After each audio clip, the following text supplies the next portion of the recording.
बिस्मिल्लाहिर्रहमानिर्रहीम। अस्सलामुअलैकुम वरहमतुल्लाहि वबरकातुहू। सुबह का मसनून नाश्ता। आप सल्लल्लाहु अलैहि वसल्लम ने सुबह पानी में शहद मिलाकर पिया करते थे। तिरमिज़ी शरीफ की हदीस मुबारक है। ये पेट की तमाम बीमारियों का बेहतरीन इलाज है।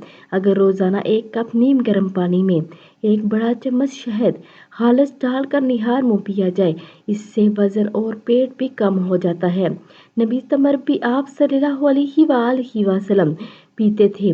नबी समर 7 छुहारे या खजूरें रात को 1 गिलास पानी में किसी मिट्टी के बर्तन में डालकर रख दें और सुबह पानी में पी लें, और चाहें तो खजूरें या छुहारे भी खा लें। ये मुकम्मल नाश्ता भी है और सेहत का राज भी। खजूर का खाना बायस से सेहत और तकवीत है। आप सल्लल्लाहु अलैहि वसल्लम ने फरमाया, जो आदमी सुबह 7 अजवा खजूर खाए वो इस दिन जहर और जादू के नुकसान से महफूज रहता है।